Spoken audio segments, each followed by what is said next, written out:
Shabbat Shalom, Israel.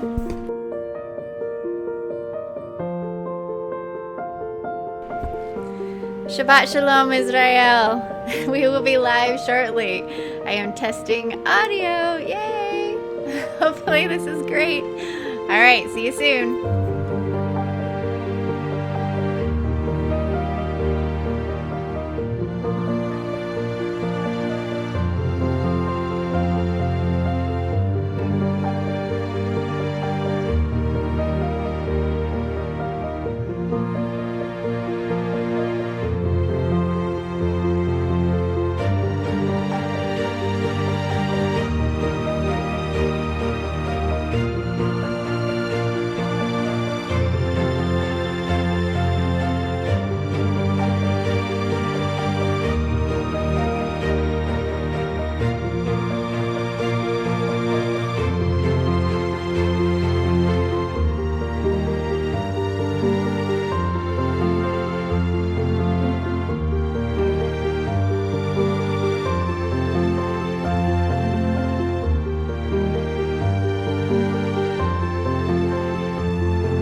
Shabbat Shalom, Israel, and Ladies of Teshuvah. I'm super excited you are here. We are getting set up and we'll be live in just a few minutes. Please sit back and enjoy the show.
And as Rebekah always says, when dealing with the crazy weather of North Idaho, always keep an emergency swim bag in your car in case you have to sunbathe.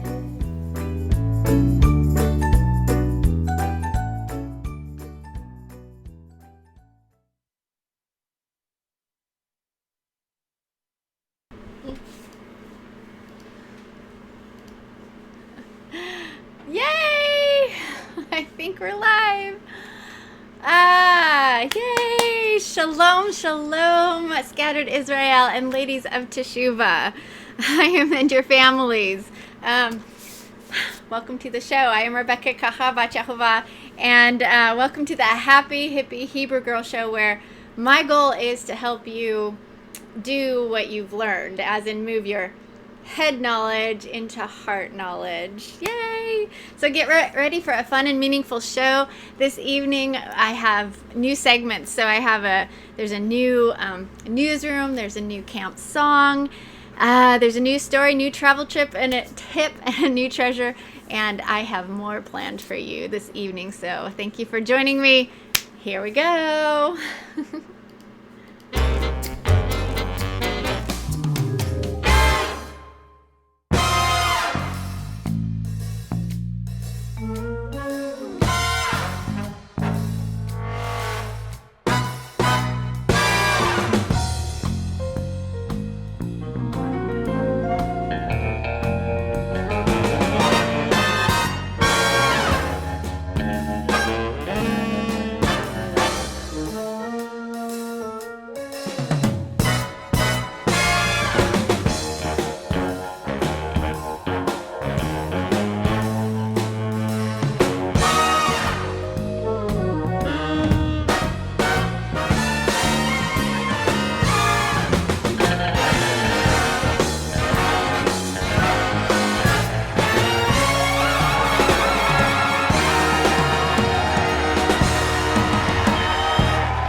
Great.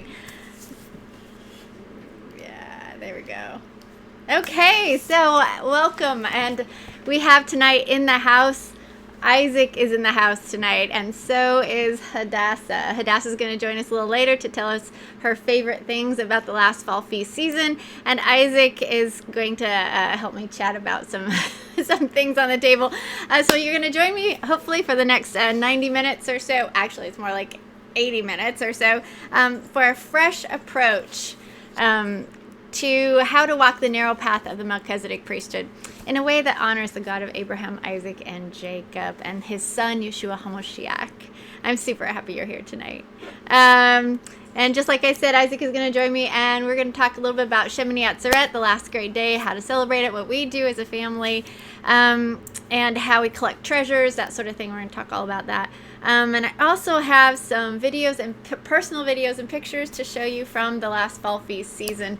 And we're going to just kind of, as a husband and wife team, we're going to rehearse it in front of you and just let you in on our personal journey. And I think you'll like it. I think it'll be for your inspiration. All right, so sit back. There's a few segments coming your way. This show is sponsored by Teshuvah Ministries, promoting a simple understanding of salvation and of the royal Melchizedek priesthood. Visit www.teshuvahministries.com for more.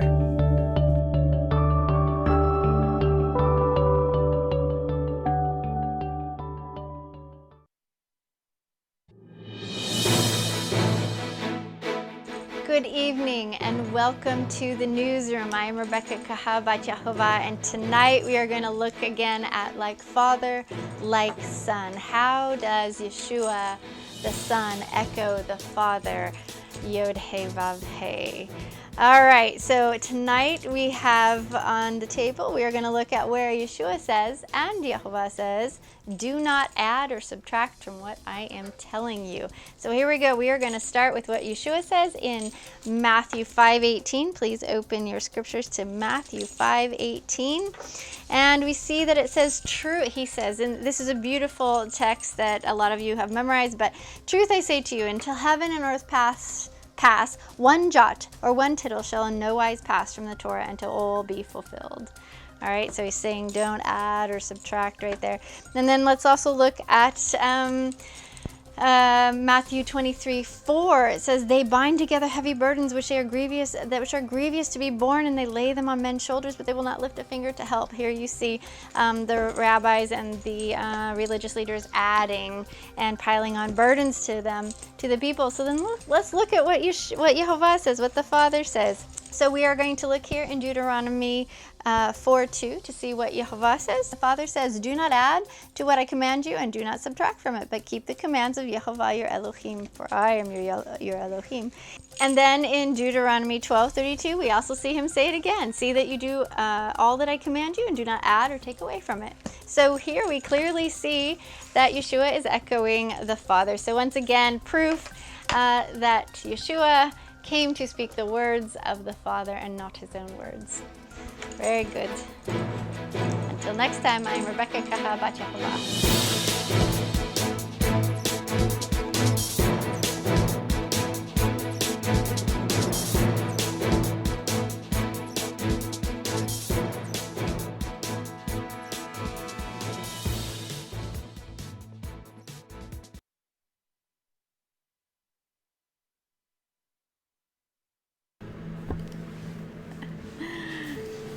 right, so, see, I gotta remember to take that down. Otherwise I sound like we're in a stadium or something. All right, so I have my family here. Hi. We're gonna do just a little bit of a welcome, and we've got a really nice little encouragement letter to read you. Now, I'm just wondering, do you like the new? I really wanted the new setup. Let me turn this down. I wanted the couch. Do you like that? Does it feel better? Does it feel better? It's casual. I like it better. Do you like it better? Yeah. I like it better than the table, so this is what I wanted to begin with. But it's kind of cold in here, so we got coats on and stuff. All right. So I have a little encouragement letter here we're going to read. In fact, I'll let you do it, but okay. I know we're going to come back. Hadassah's going to tell us what she liked about the fall feasts and this last month, her favorite things. When I do a little ramble between segments, and Isaac's going to join me for the teaching part, which we're going to talk about Shemini Atzeret, the last great day, and that sort of thing. All right, so here, why don't you, we'll go ahead and read this right now. Oh, okay. Can you hear that music? So Shabbat Shalom, everyone. Just by the way. I've got to show you. This is Hadassah's art. Let me see if I can... Whoops, there's her art. Oh, nice. Yay! She made an envelope for each week. 24 of them. All right. So go ahead and you can... There's lots of different ones, but... Okay. From Survivor. I want a calendar. How do I get one? I want to start keeping the feast. Okay, so I want to answer that. So I have a calendar.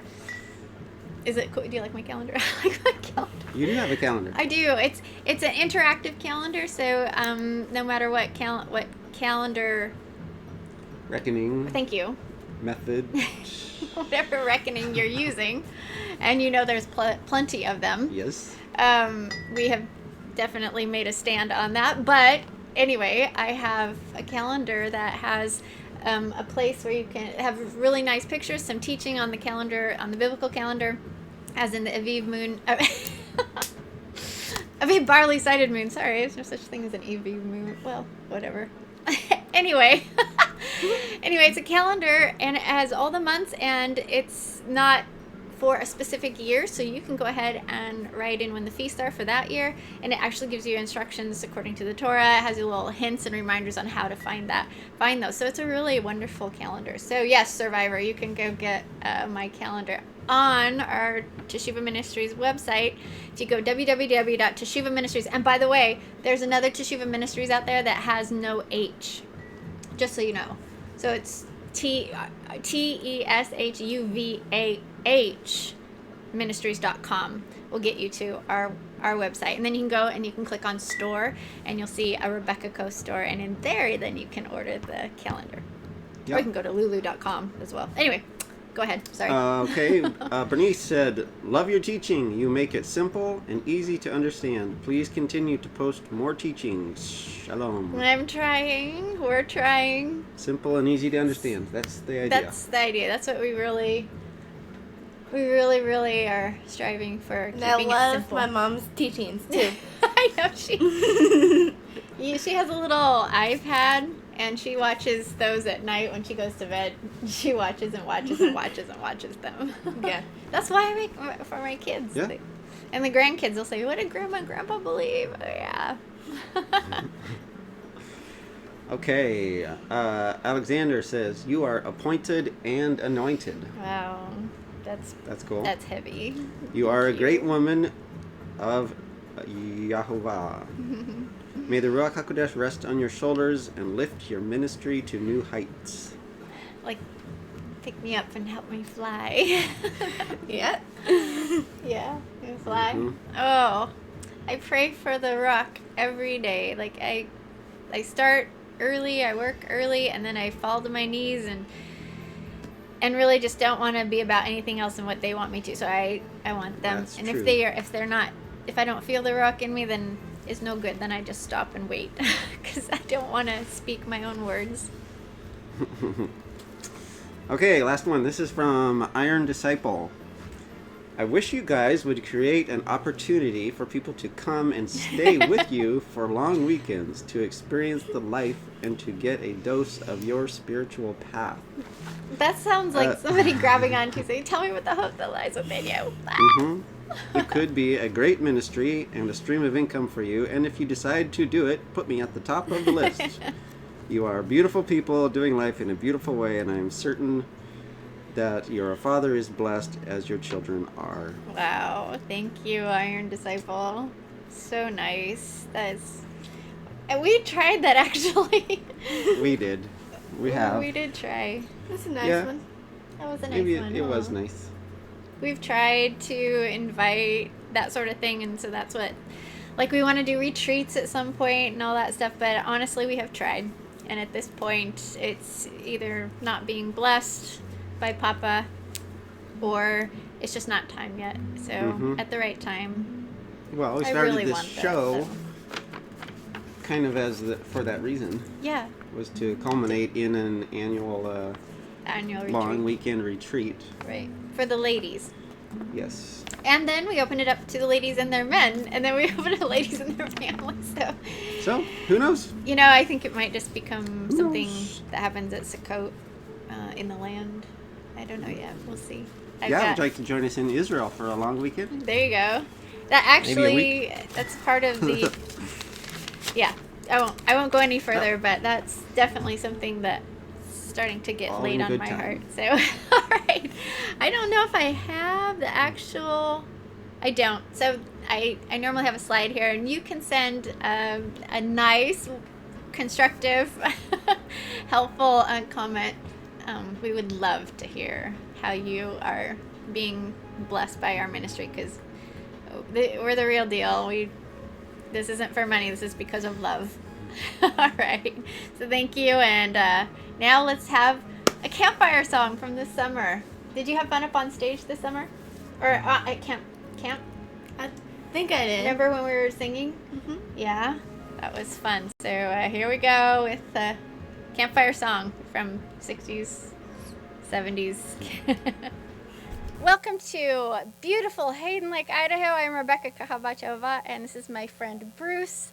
And today we are on a stage that I used to be on with Bruce many, many years ago when I worked at Camp Maivaden. And this whole place was just full of kids. I love this stage. So thank you for being here with me, Bruce. We're gonna sing some songs tonight. Tonight we're gonna start with He Has Shown Thee. I never know when to come in.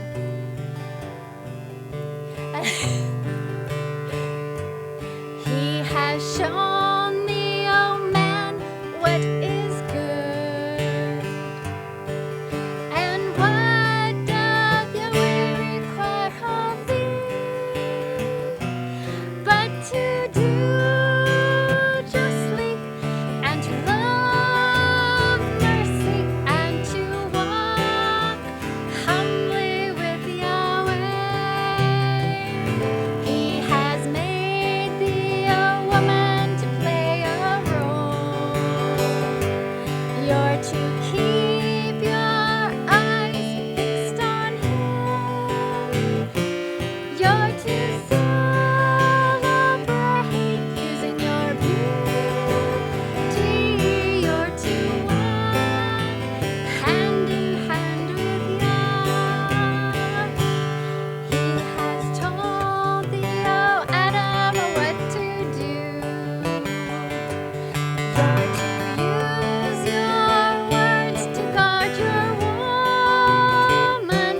You're to fling that snake across the garden. You're to follow Hava into worship.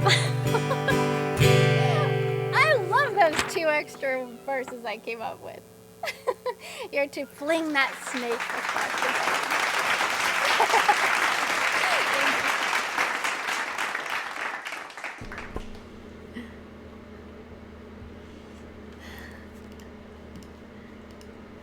Oops. Avinu prayer. Where is this? Okay. All right. So, I I 100% know that I am not the world's best singer by any means, but I'm trying. So that was one of the first songs we did up there together that day, and I was nervous, and so please forgive my inability to hit the right notes. So anyway, I was super blessed to have Bruce do that for me, and that day was literally my favorite day of the entire summer. Literally, that was like so good for my heart. So anyway, just so you know, there's a little Happy Hippie Hebrew Girl songbook that you can go to my store, my web store, and you can purchase for just a little bit and download it. And it's growing over time. I'm going to keep adding. I kind of changed the lyrics to songs that I like that are the old time songs. So, okay, so right now we're going to do the Avinu prayer. I know that I had someone, I think in the feed last week, or a couple weeks ago. So we didn't have a show last week because of the feast. It was right during the feast time, Sukkot, and so I wanted to celebrate with friends instead of do a show. It's supposed to be that way, right? We're supposed to lay down everything we've been doing and stop, and so we did. So we took the break last Shabbat. We're back right now, but like we did the time before, we're going to walk through the Avinu prayer now, like what I was saying. See, I go on tangents and I can't remember what I was saying.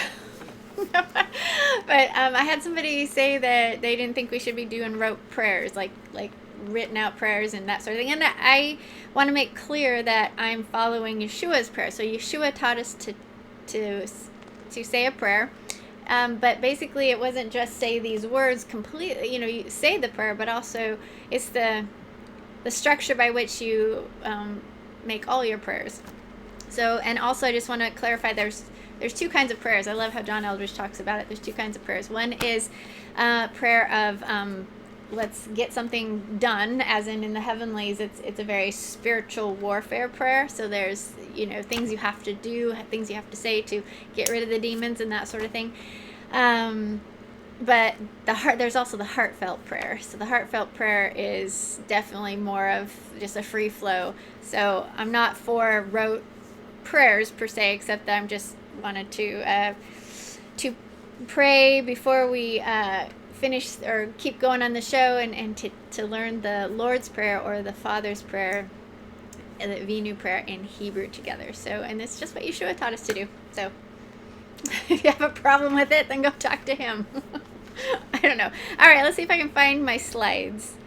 All right, so Avinu prayer, we have slide number 1. There we go. That's how it's written. The Avinu prayer, the prayer of our Father, the prayer Yeshua HaMoshiach, our brother, taught us to pray.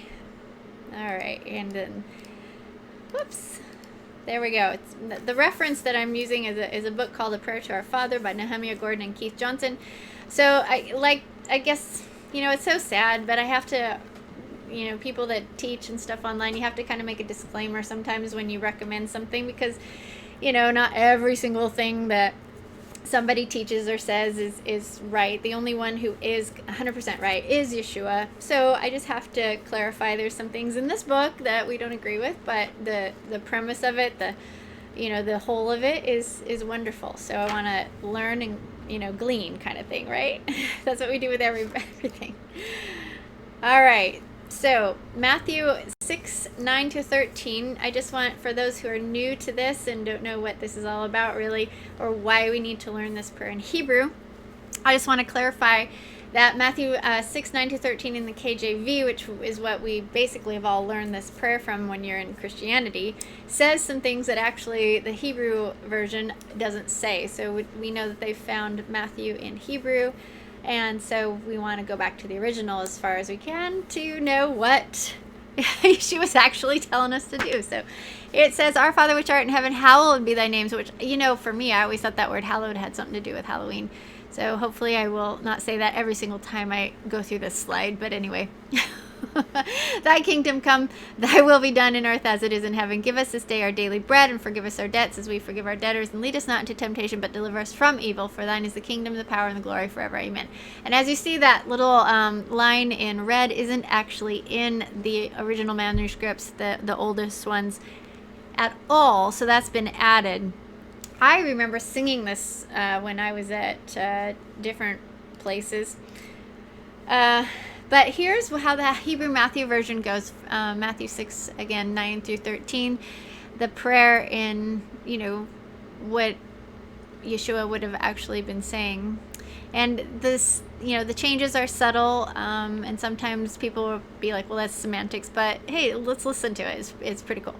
Our Father in heaven, may your name be sanctified. May your kingdom be blessed. Your will shall be done in heaven and on earth, and give us our bread continually. Forgive the debt of our sins as we forgive the debt of those who sin against us. Do not bring us into the hands of a test, and protect us from all evil or peril. Amen. All right, so we're just going to look here and say this together, one little section at a time. Our Father in heaven. And this is the transliteration of the Hebrew words. Avinu Shabasha Mayim. Avinu Shabasha Mayim. Our Father in heaven. And you can see this Hebrew meaning is so huge. I mean, there's a father, and what it means to be a father. He is our Father to raise, teach, provide, protect, save, reprove, give reward, that sort of thing. It's beautiful when you think about how he wants to be known. He wants to be known as our Father. So our Father in heaven, Avinu Shabasha Mayim. Yit Kadesh Shimcha means may your name be sanctified. And in the ladies group, we really sat with this, may your name be sanctified, learning to do it, because it's actually a call to action. There's 3 ways to sanctify the name. You can proclaim it, as in you say it, right? Your name, say the name, not Hashem or Adonai or a title or God or Lord. You're going to say his name, which is Yod He Vav He with the vowels put in, Yahweh, and the pronunciation. A lot of people have different ways, different vowels they want to put in there, but that's not something I'm going to talk about right now. So, number 2, you can exalt his name, sanctify his name by exalting it, praising his name. You can, number 3, do good deeds in his name, as in doing the things that he told us to do, the commands, the right doings. That's how you sanctify his name. So that's a command to do something. All right. Whoops, there it is. All right, and then the next part of the prayer is, may your kingdom be blessed. V'it barak melchutha. V'it barak melchutha. So you're talking about a present-day kingdom, not a future one. And the kingdom is here in our hearts. And to bless him is to kneel before him and do whatever he's asking you to do. So bless the people that make up his kingdom. All right, and then your will shall be done in heaven and on earth. How you say that in Hebrews? Retzoncha yiheyeh asui bashamayim uva aretz. I'll say that again. Retzoncha yiheyeh asui bashamayim uva aretz. Your will shall be done in heaven and earth. You're stating something. It's a statement of fact that he is all powerful, and it's his legal will that will be done, and that is a good thing, my friend. All right. The next part of the prayer is, give us our bread continually. And v'titain lakmenu timidit. V'titain lakmenu timidit.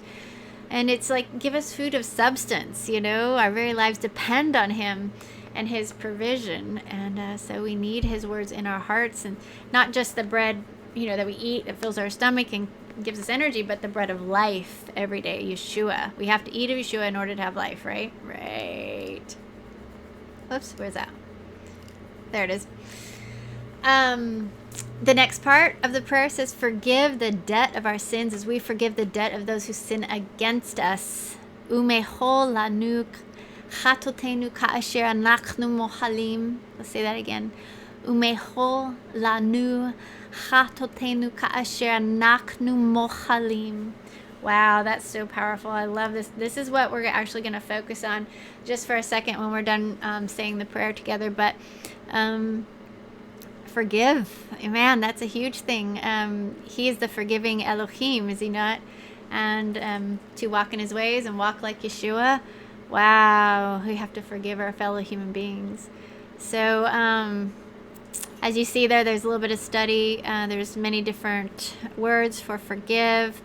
it means to cancel a debt, to bear a burden, to erase. But we have to forgive others like Yah forgives us, or we won't be forgiven. So this is huge. We'll talk about that in a second. Let's go on to the little bit more. Do not bring us into the hands of a test. Oh, I feel like that. No more tests, Papa. No more tests. Vial to vi'inu l'day nidsion. Vial to vi'inu l'day nidsion. Yah doesn't tempt us, but he tests us in order to know if we truly love him with all our heart and all our everything. So tests are a chance to prove ourselves, that we are seeking him and his righteousness, but I don't need any more tests. I'm there. I'm not going anywhere. So I don't know about you, but I'm good. Maybe he thinks I need more. Sometimes that's okay. All right, the last part of this: protect us from all evil or peril. Protect us from all evil or peril. Isn't that interesting? Vishom rinu mikol ra. Vishom rinu mikol ra.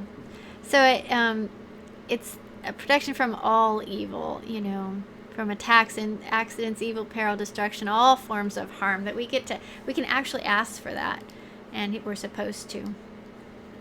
All right, and then I wanted to just highlight for a second the aspect of forgiveness. So last season we talked about sanctifying the name. This season I just want to talk just for a sec and highlight the idea of forgiving each other. Forgive us the debts of our sin as we forgive the debt of those who sin against us. I am going to come back live here. Hold on. Get here. This show sponsored. Nope, wrong one. There we go. Okay, so I just want to read something to you from Luke 17:3, and we're just going to look at forgiveness for just a second. Yeshua said to his disciples, things that cause people to sin are bound to come, but woe to that person through whom they come. It would be better for him to be thrown into the sea with a millstone tied around his neck than for him to cause one of these little ones to sin. So watch yourselves. If your brother sins, rebuke him, and if he repents, forgive him. If he sins against you 7 times in a day and 7 times comes back to you and says, I repent, forgive him. Wow. And then that's where the apostles, the disciples were like, increase our faith. And then he says, if you have faith as small as a mustard seed, you can say to this tree, be uprooted and planted in the sea, and it will obey. So I think this is just, I just think this is amazing. So things that cause people to sin are bound to come. But woe to that person through whom they come. It would be better for him to be tied around and be thrown into the sea. If your brother sins, rebuke him. If he repents, forgive him. If he sins against you 7 times a day, 7 times come back, and he comes back to you, and he says, I repent, then forgive him. So we are required to forgive. Each week I want to read another verse in the scriptures that talks about forgiveness and what is required, that we're actually required to forgive each other. So my question to you this very moment is, who do you need to forgive? Who has come to you? If you notice, which is interesting and something to do a little research on, I think, it says, if your brother sins, rebuke him. And if he repents, forgive him. So is the opposite of that, like if he doesn't repent, are you supposed to not forgive him? I think this is an interesting little verse that might need a little flushing out and unpacking to understand what was at the heart of what Yeshua was trying to say there. But that's interesting to me. So I'm not going to make any statements on that right now because I haven't fleshed it out. But we need to forgive each other. So who is it in your life that has come to you and asked for forgiveness? Have you withheld forgiveness from them? I hope not. So hopefully we are learning how to forgive each other. Especially this movement is just full of opportunity to forgive each other, right? Oh my goodness, here we go. I think, I've got a new travel tip for you today. Here we go. This is Hadassah and I. Let me see if I can find here. Newsroom camera. I'm like, I got all messed up. There we go. Ooh, here we go.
If you are repenting and returning to the God of Abraham, Isaac, and Jacob, then you are part of the scattered.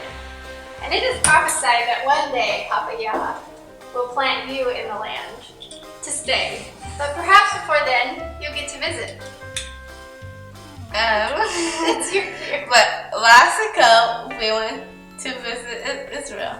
So Hadassah and I have 3 travel tips for you today. The first travel tip for you today is how to say the word You. in Hebrew.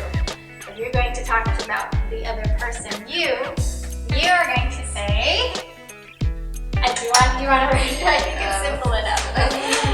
We're going to say, Ata.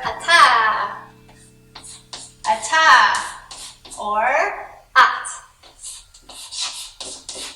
depending on the gender. So what I understand is ata is when you're talking to a man or a male, and at is if you're talking to a female. Now also, how do you say the word I in Hebrew? Which is Ani. Yes, ani. Ani.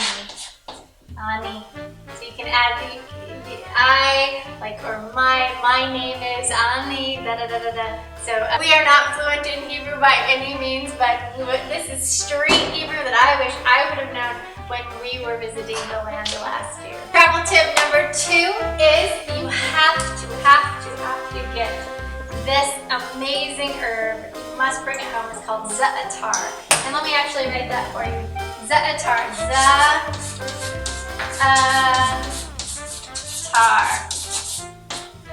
Za'atar. It is an herb that it grows there like weeds, and it smells so lovely. It reminds me of the family of Israel. Use it with labana, cheese, with some olive oil, or with your shakshuka or whatnot. It is unbelievable. So you must bring home some za'atar. And I know they have several different ways. There's brown, there's green za'atar. I like this za'atar. Alright, travel tip number 3 is you must go eat at the gas stations in Israel. They're nothing like the gas stations here in America, at least as far as the fast food stuff goes. There are gas stations in Israel that there's no deep fried whatnot, there's no ketchup, there's no mayo. It's all really healthy, wonderful food. So you must go eat at the gas stations in Israel. Don't let it scare you. Alright, so those are our travel tips for today. I can't wait to meet you in Israel. I can't either. So just remember that it's Yah's land, and no matter what people are doing on it or to it right now, it is prophesied that someday the scattered will come back, clean it up, and call it home. And yes. Yah bless your journey to his land. Shalom.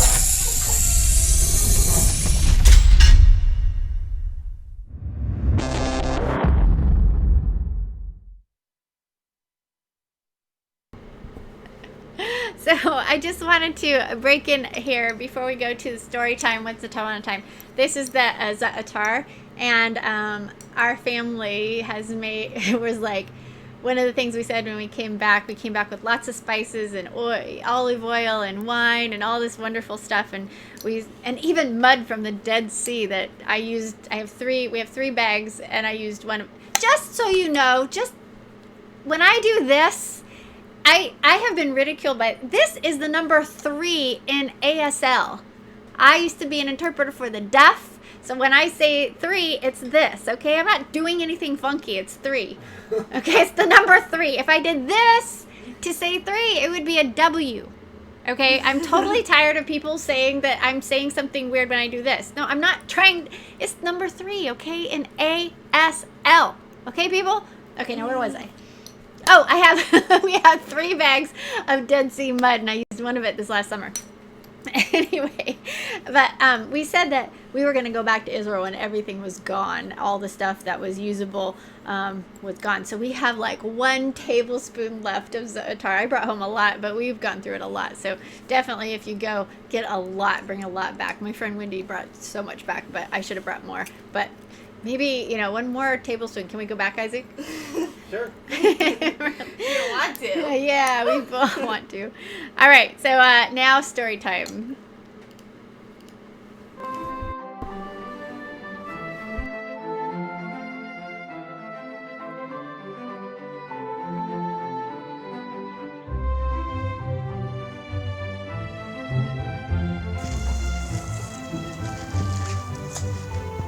Oh, hello, and welcome to my storage unit. What are you doing here? Oh, did you want a story? Did you hear that? Or did you say you wanted me to tell you a story? Well, this is a fabulous place to tell a story because it's in my storage unit and there are so many memories around me. I mean, wow, times when I was a figure skater or, all my feast boxes where I just love to decorate for the feast or, old bikes. It's a super fun place to tell a story. So yeah, I'll tell you a story. So come on in and come make yourself comfortable.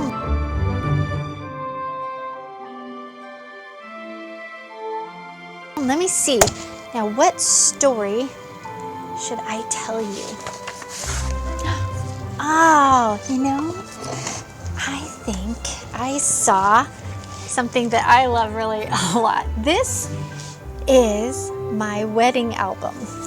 Now look, I know it's a little bit unique. I'm definitely unique.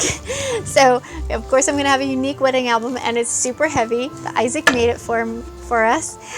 And look at that. Oh, it's just so heavy, but I love going through old pictures. Oh, and I think I shall tell you a story about my dad. Yes. Oh, look at that. My dad and I, he was so happy at my wedding. Yeah. Look at how young we look. Oh, wow. Now there's a good picture of me and my dad. Looky there. See that? That's me and my dad. Now, this reminds me, my dad grew up, again, like I said before, he grew up. So I'm not sure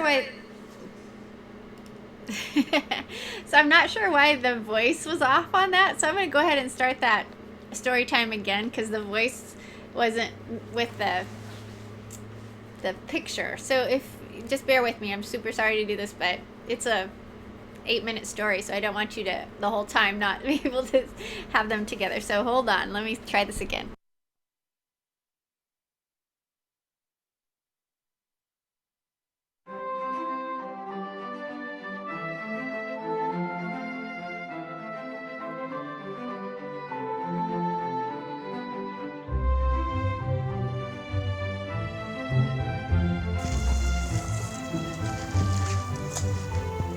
Oh, hello, and welcome to my storage unit. What are you doing here? Oh, did you want a story? Did you hear that? Or did you say you wanted me to tell you a story? Well, this is a fabulous place to tell a story because it's in my storage unit and there are so many memories around me. I mean, wow, times when I was a figure skater, or, all my feast boxes where I just love to decorate for the feast, or, old bikes. It's a super fun place to tell a story. So yeah, I'll tell you a story. So come on in and come make yourself comfortable.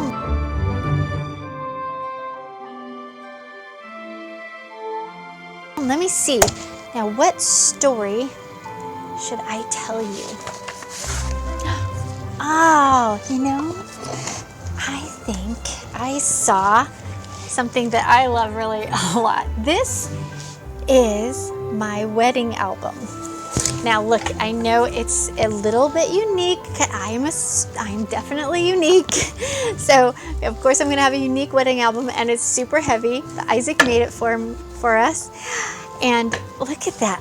Oh, it's just so heavy, but I love going through old pictures. And I think I shall tell you a story about my dad. Yes. Look at that. My dad and I, he was so happy at my wedding. Yeah.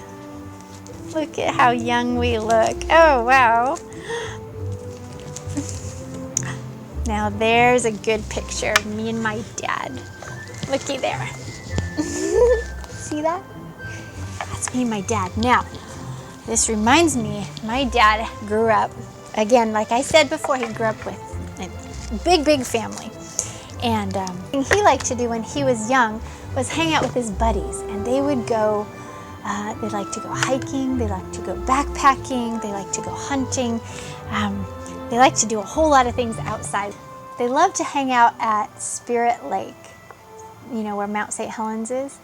So I don't know if you remember, but there used to be a beautiful lake there. It's called Spirit Lake, and it was so beautiful. He loved it as a kid, and so when he had kids, he passed down that love to us and took us there all the time to go camping when we were little. And it was super sad when the mountain blew.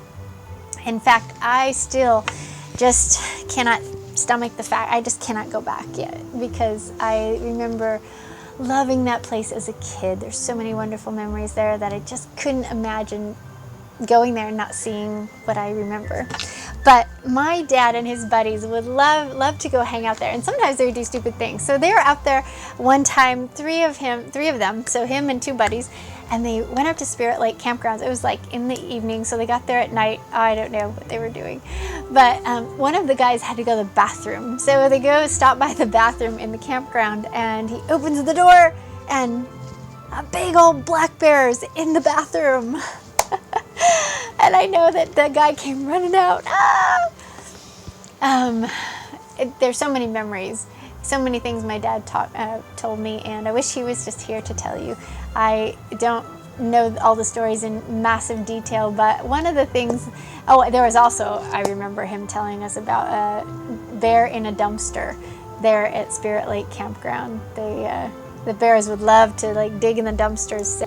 So you have to be careful with the bears in campgrounds. And back in the old days, I think there was even more. But one of the places my dad and his buddies liked to go was called Eagle Creek Trail. And it is in the gorge. Oh, that is such a heavy wedding album. I don't know what I was thinking.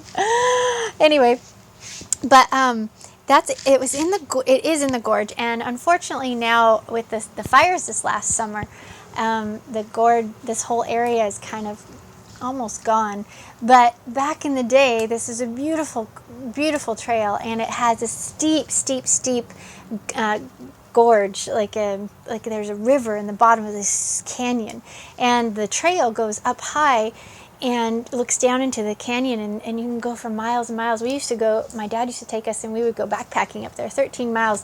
When I was 14 years old, we'd hike 13 miles, and I'd carry a 70-pound backpack, and I loved camping and backpacking with my dad. But the story I want to tell you is about my dad when he was probably about 16 years old.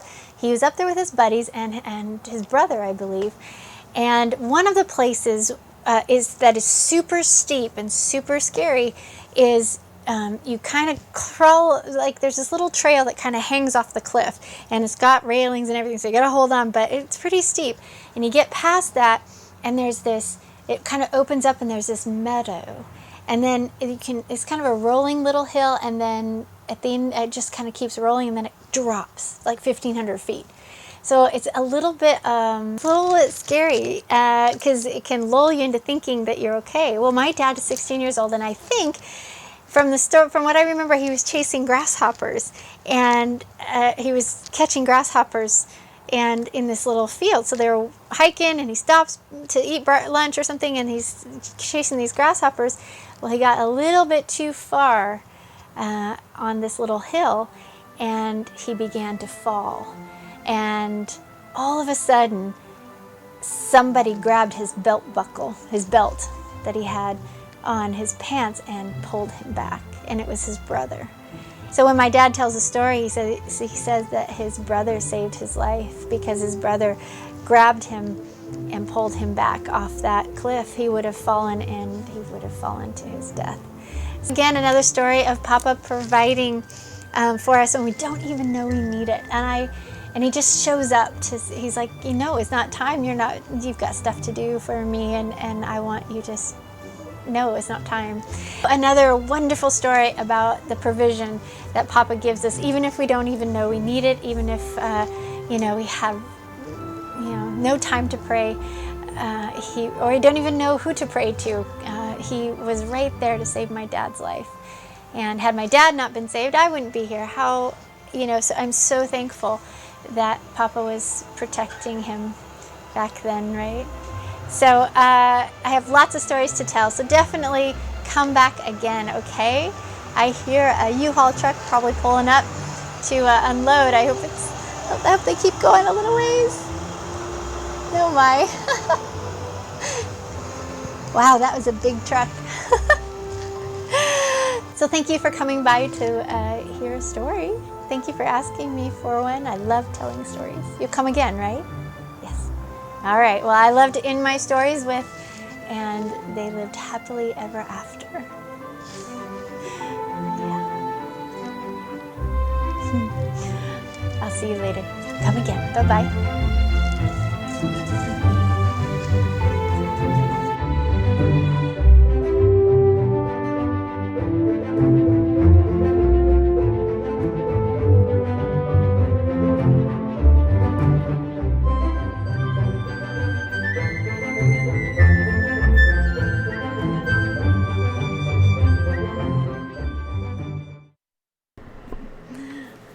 Okay. Did you like my story? Isaac says I'm funny. So I had to add my little scarf because I'm getting a little chilly. But Hadassah is joining me. So you look right up there. And it's super hard to remember to look right up there, Hadassah. That's your audience right up there. So Hadassah is here to join me just for a few minutes to tell us what her favorite things were about the last fall feast season. And go ahead and tell us what you wrote down. Okay. The things I like doing from this fall feast season to ramble about. Okay. she's rambling with me right now. Number one. I love rambling with you. Number one. I like to dance at the feast. Did you dance? When did you dance? Oh, you danced. At the Feast of Trumpets. Feast of Trumpets. I did at the end. You danced at the end on the beach. Yeah, on the beach. In the candlelight and in the tiki torchlight. Mm-hmm. That was fun to watch you. But I was trying to get video of you, but you kept stopping. Sorry. No, because anyway. And then you danced in the living room during Sukkot when there was no sukkah. Yeah. Because there was space. Space would be nice. Okay. Number two, I like to eat the food at the feast. Ooh. Lots of food, huh? Lots of food. This is called impressing his ways upon your children. She remembers feast food. Well, she remembers all food, but she remembers the feasts are impressed upon her mind because there's special things attached to those feasts. So Papa's feasts are full of times of dancing, times of eating, times of beauty, times of all the stuff that isn't any other time of year on some level. At least the level. Anyway, I'll shut up. Let you talk. Go ahead. Number three, I like to make the food for the feast. You love to cook. Yes, I do. Yeah, what did you make this year that you remember that you enjoyed making? I don't know. Did you make the let's see, did you help make the lemon crepes for Sukkot? I don't remember. Like, do you remember some things that she made? She likes to cook. I know she was in there. She liked to help me with the apple cake. She's great. She's like a sous chef for me. She'll just do whatever I ask, and I need something chopped or peeled. She totally does that. Okay, go ahead. What's the rest? Number 4, I like to dress pretty for the feast. Hadassah dresses pretty for every single feast. Yes, Even Shabbat. Like, it can be 7 o'clock at night, and we're going to have dinner still in the candlelight, and all I want to do is crawl into my PJs. This child comes down fully dressed up with makeup on, hair is curled, even if it's for just that little bit of time, even if we're only there at the table for a half hour, and then we end up going to bed. She's there. She's all in, aren't you? Yes. She likes that. Number 5, I like to fast on Yom Kippur and break the fast at sunset. So you actually fast with me, with us, don't you? Mm-hmm. Yeah, she's been fast. She fasts on Yom Kippur at least, or has had a limited diet ever since she was little. Yeah, good. Okay. Number 6, going to a friend's house to sit under their sukkah and hang and eat dinner with them. And hang out and eat. That was so fun. Yeah, it was fun. Isaac and I are going to chat about that for a second, but we got to go do a little bit of a sukkah hop. We got to go to some other people's sukkahs and eat under their sukkahs, and then we had some people in our sukkah as well, but she loved that. That was super fun. Yeah, it was. You know what? Next time we got to get you a different blanket, because the wool, I think, is making your neck turn red. Sorry. Anyway, okay. Thank you, Hadassah, so much. Mm-hmm. All right, we got another segment for you here coming up. Oh, this is my other daughter, Maggie. Yeah, there we go. Alright, hi everyone and welcome to TM Treasures. And TM Treasures, Maggie, what do we mean by treasures? When I say treasures, when this section is called treasures, what do we mean by that? Okay, Yeshua said that that his disciples, his people, would learn, and then they would pull out of their storehouse treasures, old and new treasures. And so this is Teshuvah Ministries bringing out our treasure box for you, the viewer, to purchase and buy later, so that you can enjoy the treasures in our treasure box.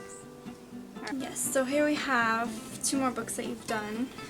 I love the title, Back to the Melech Tzadek Future. Yes. Very sci-fi. Epic. I watched Very you and epic. Dad work on these books while we were at the teepee. These aren't my books, as in I didn't actually write them. These are books by Dr. David Perry, PhD.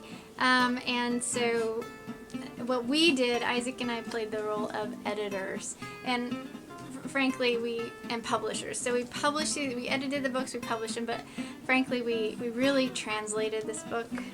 It was super hard to understand, and I really, really, really felt moved during a very hard time of our life where we were trying to survive. I felt very, very moved and convicted that I needed to do everything I could to help get this book out there to the public. So this is definitely a labor of love.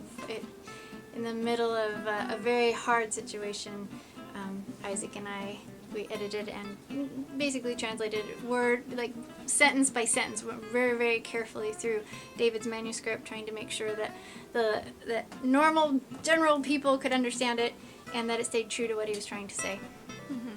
So this is actually David's dissertation on the covenants of promise. So on the change that happened on the different covenants. This is his dissertation. This is the layman's book, basically, of this. So this is the one I would recommend getting if you want really deep study. Then this is the one to get. Why is this book your bestseller? Yes, this is one of the bestsellers of Teshuvah Ministries of Starlight Publishing, and it's because I think there's this movement into the Melchizedek understanding.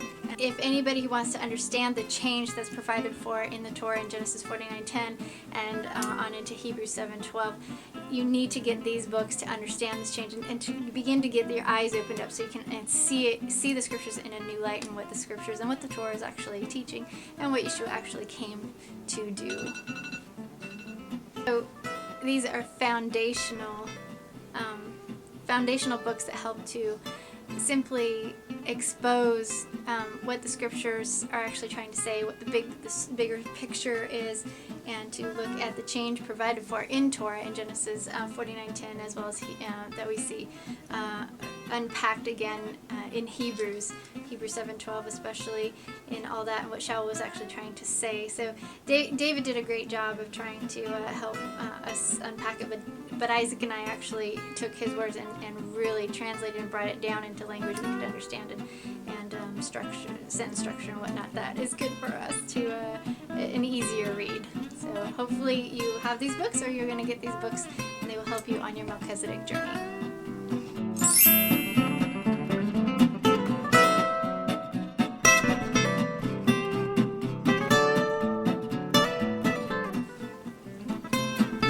Hi everyone, and welcome to TM Treasures.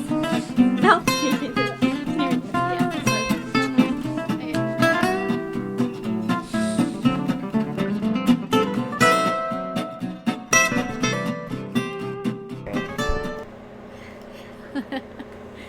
There we go.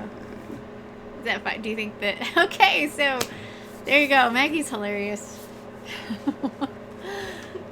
She's fun. So, Isaac's joining me now for just a little bit of... we're going to talk about Shemini Atzeret for a minute.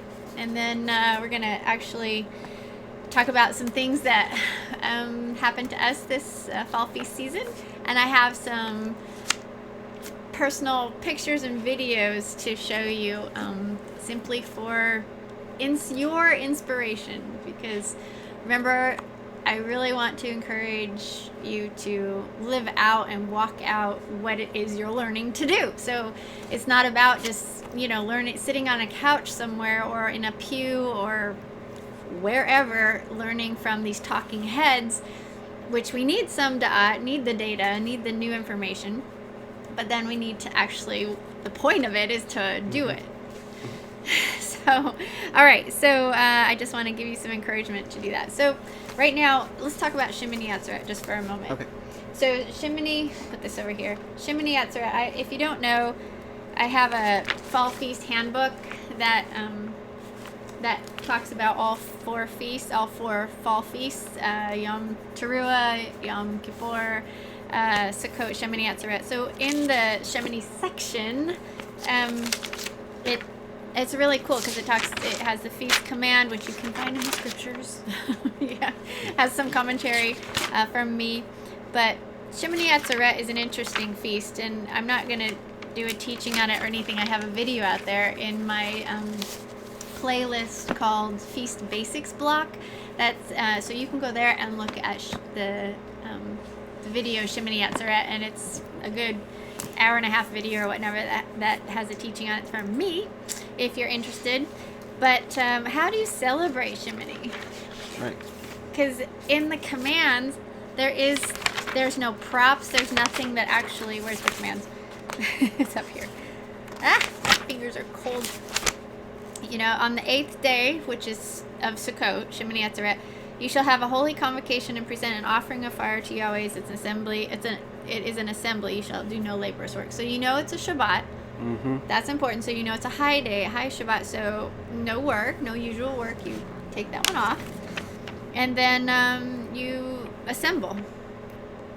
Present an offering of fire, which those back in the day it meant a sacrifice, which is interesting because the sacrifices during Sukkot, there was 70 bulls sacrificed, I believe, every single day of Sukkot. Mm-hmm. But on Shemini, it was only one sacrificed. So you have the 70 bulls for the 70 nations, and then you have the one for Israel. So Shemini is really a feast for Israel. So talk about this for a bit. For just a second, that idea. Do you want? Yeah. So we say it's like the day after a big week-long feast, Right. and all the regular guests have gone home. Mm-hmm. And the king is feasted with everyone for an entire week, and then at the end, he asked Israel to linger and stay one more day. Right. And it's kind of like very prophetic, because you know how all the feasts are prophetic shadow pictures of good things to come, as Michael Rood says, but there's wonderful shadow pictures in there of things that will happen in the fall feast, things that will happen to the bride and the groom in a future time when Yeshua comes back. But you know, that whole idea of here you've had you know, he shows up to get his bride on Yom Teruah. Yeshua does, and then you have all what the 10 days of awe means, which go watch my Yom Kippur video if you want to know what that means.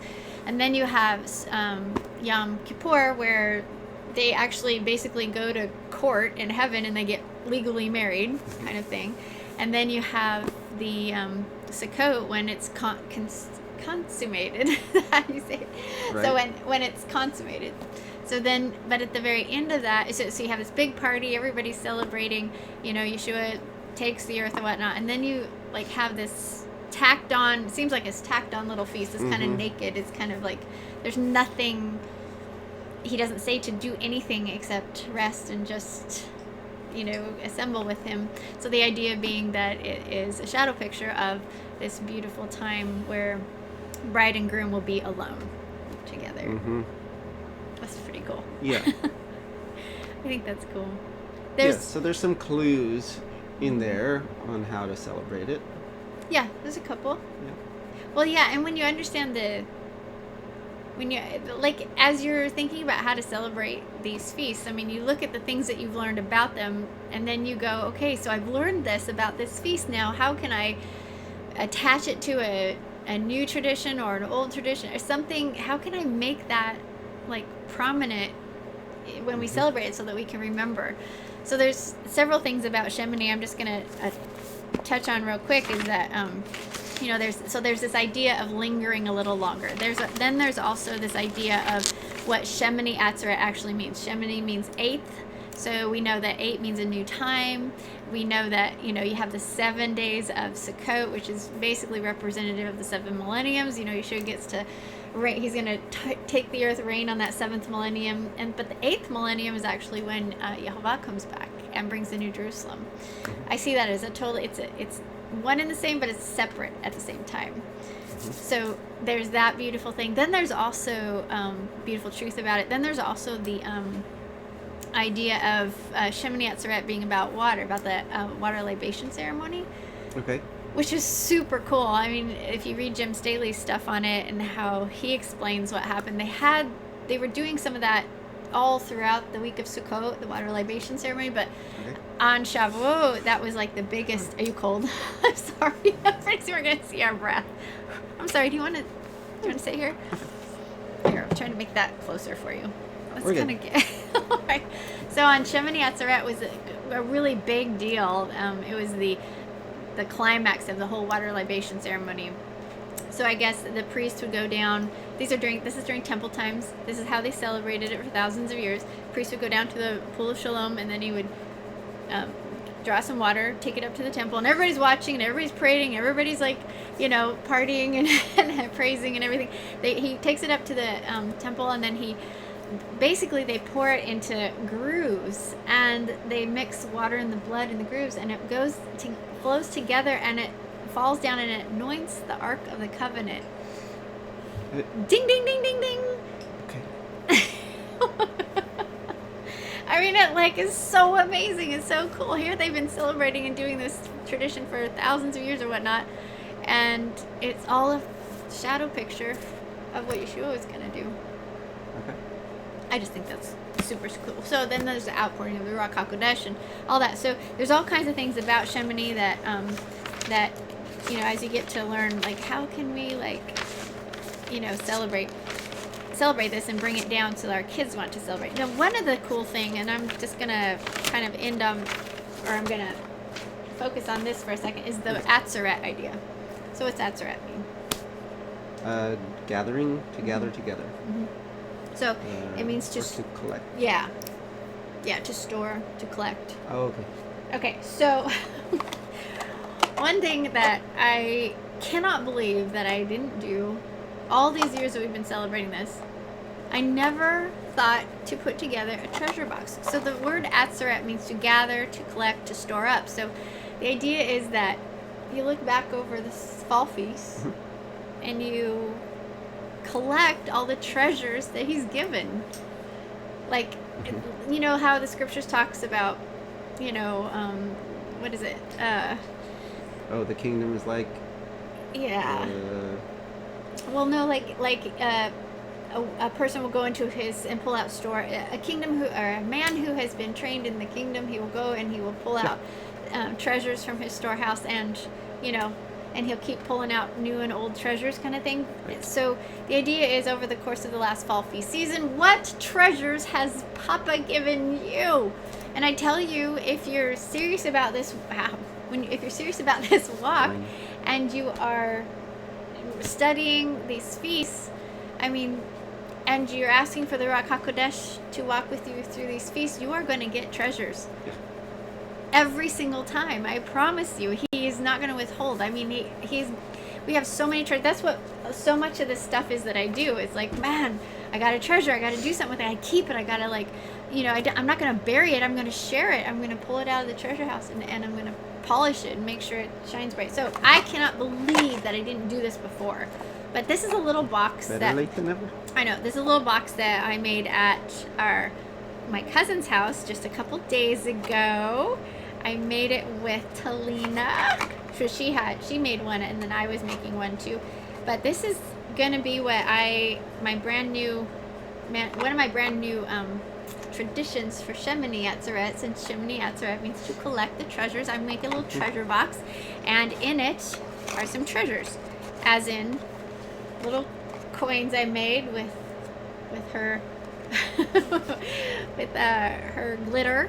And on the back, I wrote the year on the front, and on the back, I wrote just a little bit about the treasure that Papa gave me this year. Let me see. Yeah, so here, why don't let's talk about a couple of them. There is a practical reason for the sukkah. Oh, yes. Okay, so this is what Papa showed us this year. Is I have been wanting real. I've been wanting tangible, in everything. I've been wanting this realness to life. Right. I'm so this is cyberspace. I want you out of cyberspace. I want you to sit right here with me. I want an audience instead of this cyberspace audience. But I'm just dying for real. So Right. It's true. She is. Just checking the audio. no, that's good. So go figure. We were listening to Hemia Gordon and Right. somebody else who was teaching about this, and when we find out, I was I thought that was super cool. That The purpose of the in sukkah. agricultural times they might build a sukkah out in the field Right. and sleep in it, Right. so they could keep an eye on Yeah. the On the harvest. harvest. Yeah, we And had everything was ripe, and right. so that animals or people don't steal it. So we did that at the teepee, remember? In the Yes. sense of we didn't do that, but we We should have done that. we should have done that. What did we do? Tell me. We had a row of grapes. Yep. Juice Concords. grapes. Yeah. It's probably a 40-foot long row, or 40, 50-foot long row, loaded with Beautiful fruit that was all nicely ripe. It was getting there. It had to go through the frost, so we had to Yeah. had to wait. But it wasn't quite time yet to pick it, but it was ripe, and the birds thought so. And Well, we left for Sukkot. We left for some feast, I believe. yeah, And when we got back, every single grape every grape, not one there wasn't one grape left. hiding anywhere. Nothing. Because the birds would get underneath and Yeah. they'd fly up and they would steal it. So when I learned this, it made real sense to me, because we've lost a harvest thinking, oh, la-di-da-di-da, it's going to be fine. No, everything that will come steal it. And so the idea of the sukkah was being practical, that Papa's okay, it's the end of your heart, because you have first fruits in the spring, which is the barley harvest. Then you have Shabbat, which is all about the wheat harvest. And then you have Sukkot, which is all about the fruit, or the fruit Yeah, harvest. The vineyards and that sort of thing, and fruit trees, and you've got to be really careful. So he's during this time, you're going to get the boughs of leafy trees, and you're going to go out and you're going to build yourself a sukkah and take care of your harvest. There's another one in here. where's that one of the, Let's see. what the, not this one, I want just, do you remember that? No. Okay. Oh, here it is. Okay. We learned the origin of the etrog and the lulav. No. No? No, that's another one, but I'm not going to talk about that right now. The origin of the etrog and the lulav are not so good. Anyway, but the idea when Nehemiah said, because everybody's like, well, the scriptures doesn't tell us to build a sukkah. So how do you build a sukkah and whatnot? What's the instructions or whatnot? And I thought that was so cool because Nehemiah's like, the people who Papa gave that instruction to, the ancients, would totally know what to do. Yeah, when he listed the Right. like the species or whatever, Right. it says to take the boughs of beautiful trees and etc. But I love Nehemiah's like little word picture. He said it would be like Right. His point was that people back in the day would have recognized those as building materials. right. And so he's like, it would be like if Papa had said, take some 2x4s and some nails and a hammer, and go celebrate. Sukkot.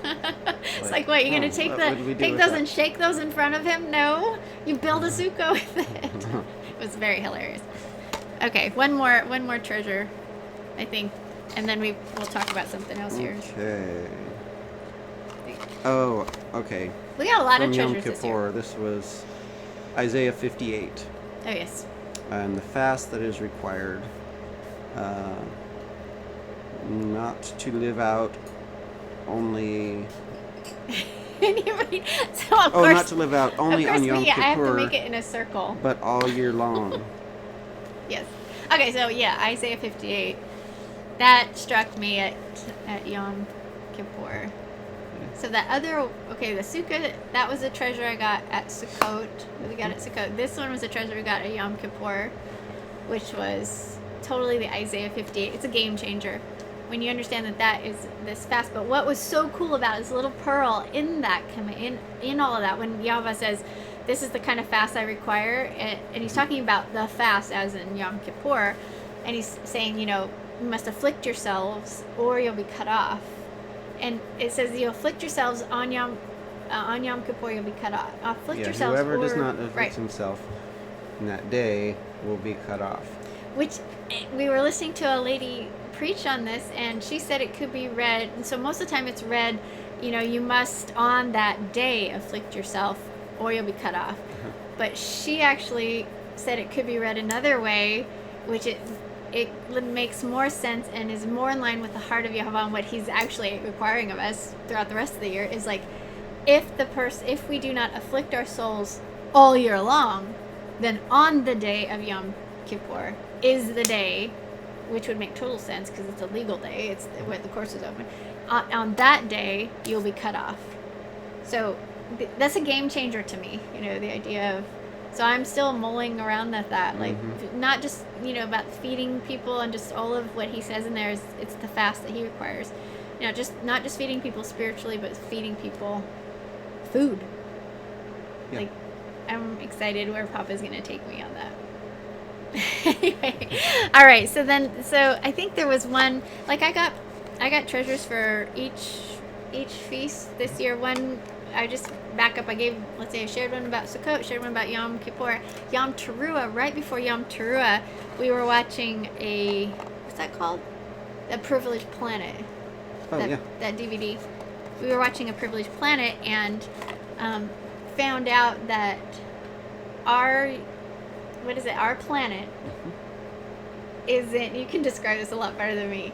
Maybe, I don't know. Our planet is in the perfect spot in our galaxy, in some of those spirals, in order to actually have observe, so that we can actually be able to observe not only that galaxy or our galaxy, but the rest of the universe. Right. It's a very, very special place. Like everywhere else, if we were in any other location in our galaxy, we wouldn't be able to see the heavens like we do and be able to make observations, which for me, this came right before Yom Teruah, and Yom Teruah is all about sighting the moon. Mm-hmm. And that he says in Deuteronomy, you must observe, and the whole idea of a new moon being that you observe that sliver coming out, and that idea that we are put here on this planet in the perfect spot in order to observe. He's like, I'm going to have my people. You can't observe the equinox. Don't get me started. Okay, we'll go off. All right, that's all on that. So, I have some cool things here. I just want to show you some personal pictures and videos, and then we'll talk over the top of it. How about that? And then, how about that, Isaac? We'll try this. Let's see. Okay, so, yeah, what's that, Isaac? Apple cake. Apple cake for Yom Teruah. Oh, this is Hadassah helping prepare for Yom Teruah. I love making challah, circle challah. Oh, this is funny. I make the circle challah, by the way, for Yom Teruah banquet. This is Isaac getting the table put together. So this is where we had Yom Teruah. I think that's funny, don't you? I think that's hilarious. We're trying to get everything down the hill to set up for the banquet that is going to come later that evening. This is Hadassah. We got brand new tiki torches. So Hadassah likes to curl her hair for the feast, and she leaves her hair in curlers until the moment right before the feast, so that everything's nice and curly. Notice how windy it is, and it's not super warm either. Truck's going away. That's our little wagon. It looked like a covered wagon when we were at the It's warmer teepee. that day than it is today. Yeah. I'll tell you. Do you want to switch places with me? Okay. Are you sure? Okay. This You have to is... sit a little closer. Okay, sit closer to me. Here, let me switch. Yeah, go ahead. Yeah, this is how we put the table together. I just thought I thought that was, a lot of people wonder what we do for that table, how we actually make this table. So this is actually that. This is behind the scenes. Behind the It's, scenes. Yeah. Underneath, it's not that Yeah. remarkable. But this is actually where we had to change locations because the wind was pretty strong where we were to begin with, so we actually moved the table again. And these are some wonderful ladies that came to help, some of my friends that came to help set up early. You know what that guy's digging for? What are you digging? Water? That's going to go off, by the way. How do you stop it? Okay. I got it. Yeah, so there's the... Yeah, super fun to set places. Now, I do all china, and wine glasses, and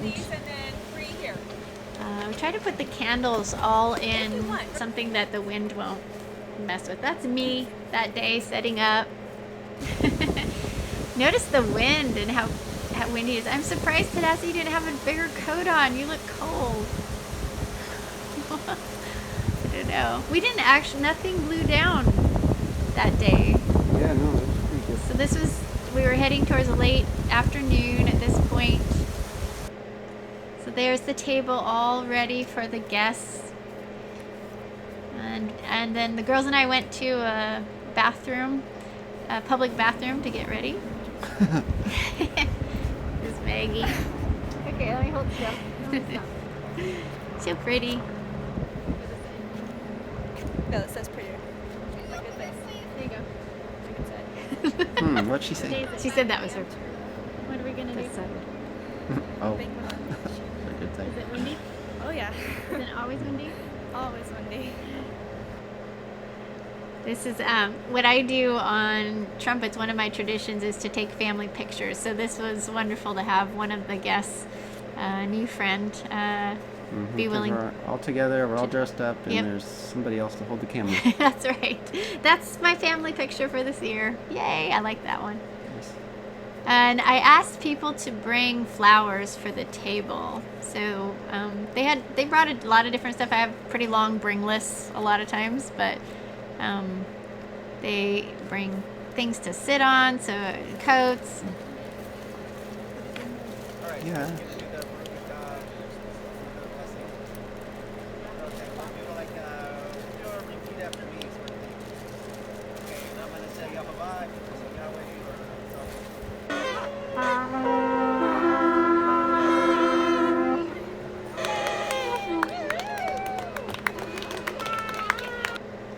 So yeah, during the video, I think you can hear Isaac blessing the bread and the wine. I'm cutting the cake. I think there's a little video. Oh yes.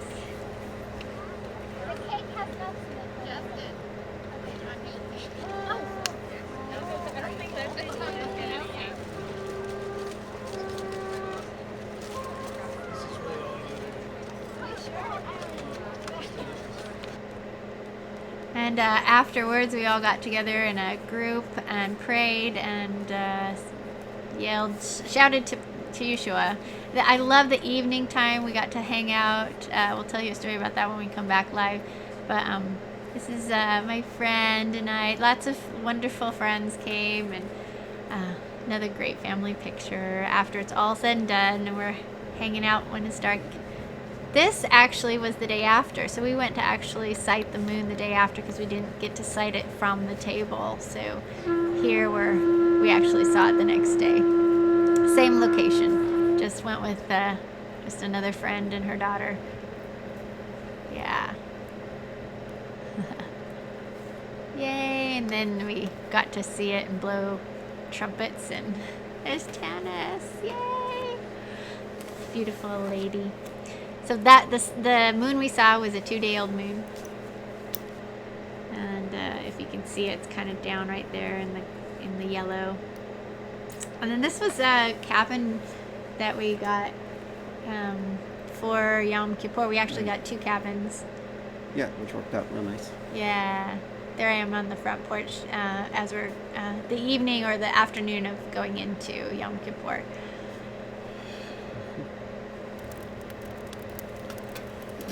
Yeah, so we like to go get away for Yom Kippur so that we can really focus on the day and what it means to repent for our personal as well as for the nation.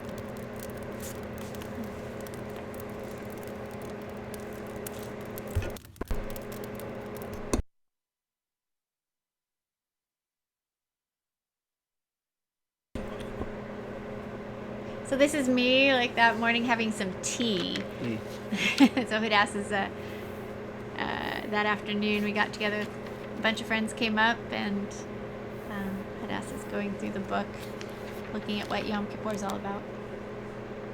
Cool. There you are. There's you. Yep. I'm sitting on the table.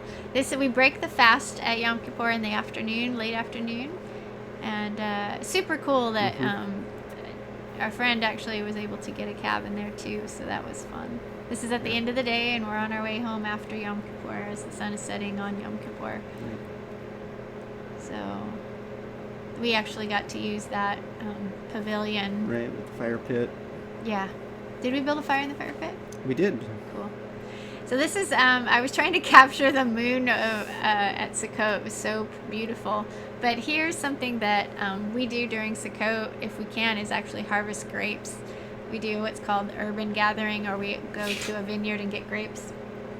So super fun to get grapes and make juice. So this was juice I made for Fall Feast. This is our sukkah. Nice. We made the sukkah inside because this is it inside. Because if we didn't, we wouldn't use it because it's too cold outside. So on the high Shabbat, the first high Shabbat, we went on a hike and got ourselves some greenery and some boughs of beautiful trees that are around us. Look at those. Did you see that? Yeah, nice. You were. Isaac was working.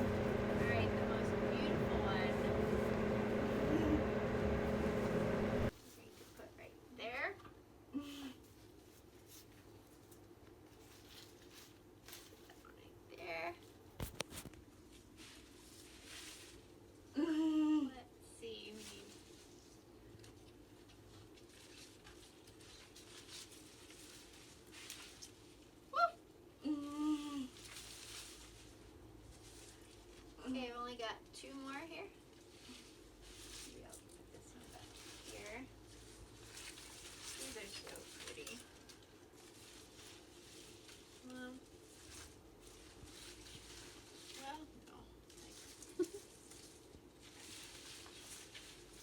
Would that be enough? I think so. We gotta go inside and look. I think I'm gonna. Maggie, what needs one? Yeah, so this is what the sukkah looked like when all the leaves were fresh. You did a great job on that. Thank you. I did it without you. I know. Actually. Out on the road. Yeah, I actually built that.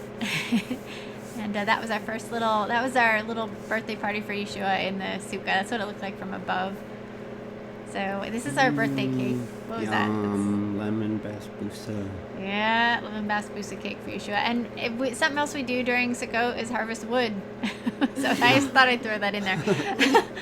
we had some company over. Oh, this is cool. I want to talk about this afterwards. Something that we did in the sukkah, an activity. So I'll share that in a second. Something else I did was get baskets for each person. So I'll tell about that. This is lemon bars. Lemon bars. Mm-hmm. And this is Isaac and I driving to go see friends. I like that picture, so I thought I'd throw it in there. We're driving to see friends for Sukkot. Actually, it wasn't just friends, it was my relatives. Yay! Yeah. And they had kitties. Oh, that's too much. It's just a basket full of kitties is like, it's just crazy happiness. Check out this kitty. You'll be able to see his face in just a second. Oh, so these are my, isn't that so cute? I loved hanging with them. They're just adorable and they're so active and they're so goofy. They just entertain me all day long doing their goofy stuff. Do you like hang out in here a lot with them? Yes. Don't push on that dog. This is so much fun. You have to do it. Oh, he's so cute. It's our little indoor farm. We have like, there I am with the kitties. So this is yay, it's one of the kitties, so cute. This we're actually family. Yay, there they are. There's my family. Yay. All right. Okay. Cool. So I think you kind of like the kitties, huh? I love the kitties. The kitties were super cute, but I love my family too. So that's one thing that I just wanted to chat just for a second about before we go, was just the idea that we got to experience friends that have turned family. We got to go eat in their sukkah, Karen and Joel. How beautiful was that? Oh, that was wonderful. In fact, you had a heart movement on our way out, and you felt, for a split second, you felt like it was a holiday. Right. That nostalgic feeling you had back when you'd get together for the holidays. Yeah. Yeah, for a split second, it felt like a holiday time. Very weird. And then we got to actually go see some of my family, people that are a family that is walking this. Super amazing. So yeah. Yeah, I'm glad you took me along. I know, that was pretty cool. No, it's Darren and Tracy and Talina and Dominic. Shalom. We so love you guys a lot, and Karen and Joel as well, and everyone else. So I have lots of wonderful things here to chat about the feast, but you know what? We're out of time, so I'm going to go ahead and play the next segment and get going. I've got the ladies group to show up for here in a second. So anyway, hope you enjoyed our little videos. We did. Yeah, we're enjoying. Okay. All right. Let's see. Where's that? I like to close Shabbat with a small ceremony called Havdalah. Havdalah is dividing the holy day from the work days. It's important to somehow guard the edges of Shabbat. Okay. All right. One, Hadassah.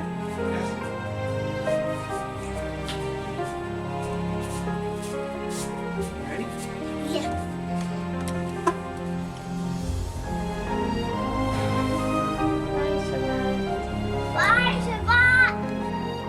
There are so many ways that you can enter and exit Shabbat. If you do it like our brother Judah does it, you'll need a Kiddush cup for talking about overflowing joy, a Havdalah candle to talk about when the two become one, spices for talking about how to be a fragrant aroma to the King. Whatever you do, separate Shabbat out. Teach your children how to do this, and do it beautifully.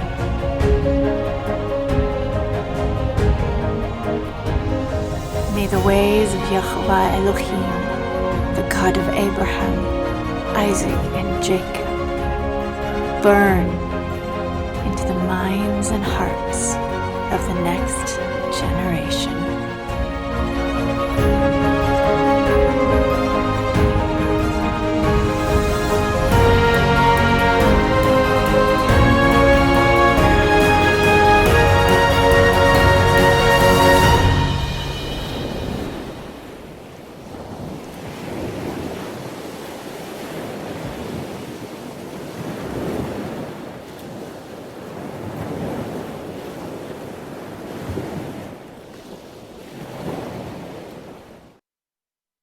Your generous and faithful support is much needed in order for our ministry to thrive.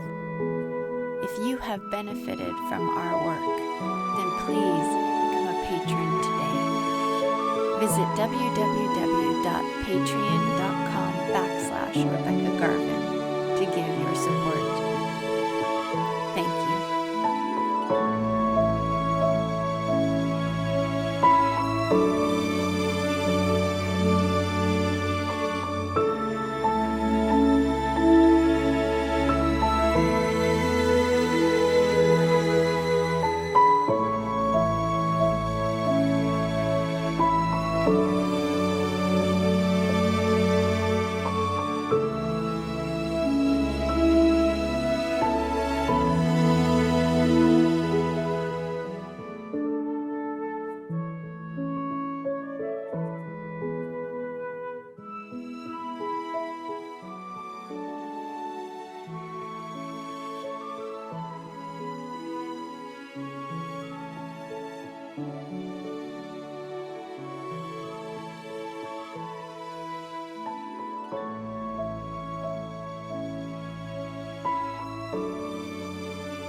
So I forgot, I was a little bit different order there, but what I want to do is just invite the ladies over to Ladies of Teshuvah just for a little bit to watch an interview that I did with Sherry.